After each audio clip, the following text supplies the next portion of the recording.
asalaamaaleykum gis naa nit ñi di zibilé ndax li président Bassirou Diomaye Faye recevoir général Moussa Fall ak général Kandé ak général Maïssa foo ngeen xam ne lii jarul jubilé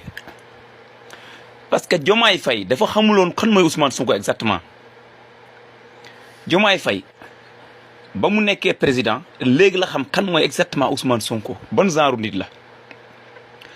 parce que xam ngeen Bassirou Diomaye Faye ba muy door a toog chaque matin renseignements généraux yi dañuy ñëw ci bureau am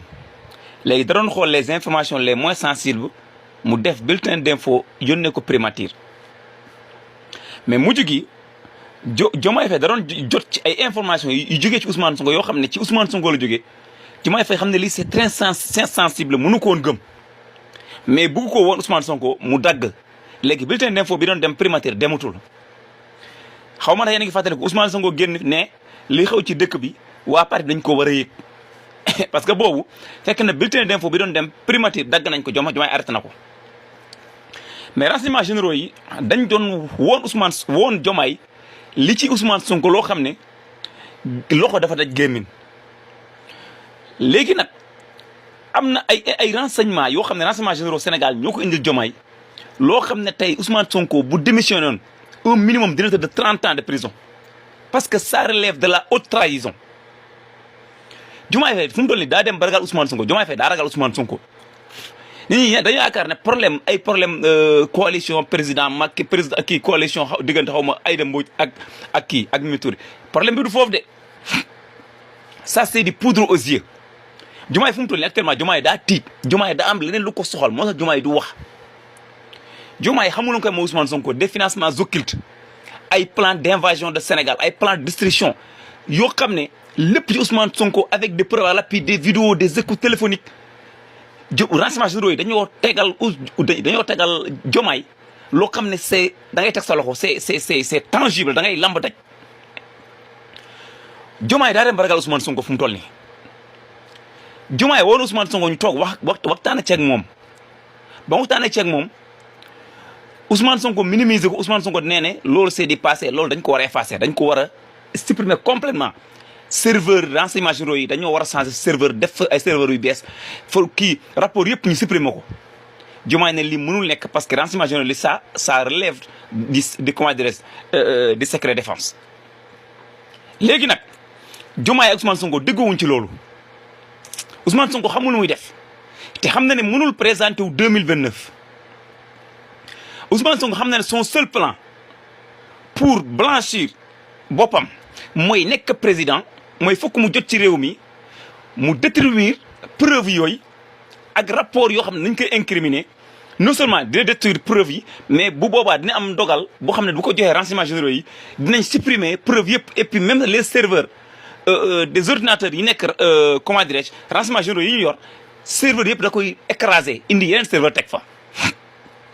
Diomaye nag loolu la bañ Ousmane Sonko dafa bëggoon contrôler justice bi changer les sages du conseil constitutionnel bu ko defee mu teg fii ay magistrats yoo xam ne ils lui seront favorables ak ay charges yoo xam ne mu teg leen conseil constitutionnel yoo xam ne dinañ mën a nangu jàllale candidature am bu ko defee mu jot ci réew mi pour mun a supprimer preuve yooyu Ousmane Sonko loolu mooy problème am mais li ci gën a garaaw la moo indi problème yi bees yi nii diggante Ousmane Sonko ak lii nii ce qui est récent Ousmane Sonko dafa seen plan de comment dirais-je Diomaye toog 2 ans wàcc Ousmane toog Ousmane dafa bëgg a wàññi loxo Diomaye ne Diomaye bu loolu amul kon jàmm du am parce que Ousmane Sonko daa dem fu mu toll nii dafa concocter benn plan boo xam ne c'est beaucoup plus désastreuse par rapport aux événements de mars passé Ousmane Sonko plan bu mu def nii Ousmane Sonko dafa bëgg a jàllale candidature am par A ou par B Ousmane Sonko dafa bëgg renseignements généraux yi dañu ne Diomaye fii ak 6 mois jàpp 1 an Ousmane Sonko dafa concocter benn plan moo xam ne day taal Sénégal indiwaat gatsa bi pour candidature am jàll par force mais cette fois-ci c'est beaucoup plus dangereux et c'est beaucoup plus grave parce que y aura 3 invasions invasion boo xam ne day jógee côté Casamance bi avec l'accord des rebelles am boo xam ne ay espions la ñuy indi fi ci dëkk bi ñooy taal Dakar avec la prise des sites sensibles tels que la Senelec tels que la banque centrale des États de l'Afrique de l'Ouest banque centrale bi nekk RTS tel que la RTS tel que l'aéroport yoo xam ne ce sera des prises automatiques ñu téye loolu pour forcer Diomaye mu démissionner bu ko defee Ousmane Sonko mën jot ci réew mi pour supprimer preuve yooyu te rapport yooyu Diomaye jot na ko mu ngi ci tablam loo xam ne c'est avec des terroristes côté Mali bi la ñuy jógee côté Tambacounda bi ñu ñëw moo tax bi ko renseignements généraux yi waxee loolu Diomaye fu mu toll nii daa ragal Ousmane te Ousmane xam na loolu xam na ne Diomaye xam na ko moo tax Ousmane du démissionner buy démissionner minimum dina dem 30 ans de prison bu Diomaye bàyyul moo tax Ousmane du mus a démissionner day nappe rek du mus a démissionner moo tax fu mu toll nii Ousmane dafa jënd glace bëgg affaire bi sedd mais les renseignements généraux on dit à Diomaye que le problème est très sérieux te le plan est en marche Ousmane Sonko dina taalaat Sénégal gas ba dina ko indiwaat pour faire passer sa candidature par A ou par B loolu dëggul ak Diomaye moo tax fu mu toll dafa barricadé Ousmane Sonko jotul benn info Ousmane Sonko c'est l'homme le plus surveillé au Sénégal renseignements généraux yëpp dañoo jël seen micro seen écoute yëpp dañ koo teg ci Ousmane Sonko parce que c'est l'homme le plus dangereux du Sénégal Diomaye léegi xam na kan mooy Ousmane dëggantaan xamuloon kan mooy Ousmane léegi la xam kan mooy Ousmane moo tax fu mu toll Diomaye daa ragal Ousmane moo waral nag ba ma waxtaanee renseignements généraux yi dañ ko ne ñun actuellement ni fii ci problème yu mel noonu ñu ko mën a gérer les plus expérimentés ce sont les trois chefs qui l'ont vécu mooy général Kandé pour la Casamance général Moussa Fall ak général Maïssa ñoo fi nekkoon jamonoy Macky Sall rek la affaire ba mun a cocc ba mujj gi Ousmane Sonko desewuloon dara lu dul ay Sonko namm nañ la renseignements généraux yi nag dañ ko ne Diomaye rapport yaa ngi nii teel a chef suprême yaay joxe ordre lecture boo ci def ñun ñu ngi sa ginnaaw ñun lu ñu mën mooy indi la ay information mais xamal ne le pays va tout droit vers une destruction totale et complète c'est déjà programmé les rapports sont sur la table du président de la République du Sénégal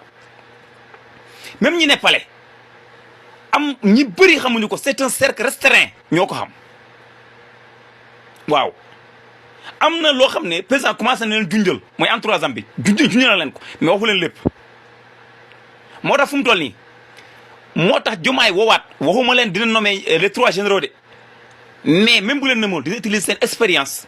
pour contrecarrer attaque bu Ousmane Sonko bëgg a def pour faire passer sa candidature c'est ça la réalité bu indi ñoom la querelle entre Ousmane Sonko et Diomaye ce n'est ni comment dirais-je lu jëm ci ay comme mooy nekk président de comment dirais-je Diomaye président du problème bi du foofu de loolu c'est pour divertir les gens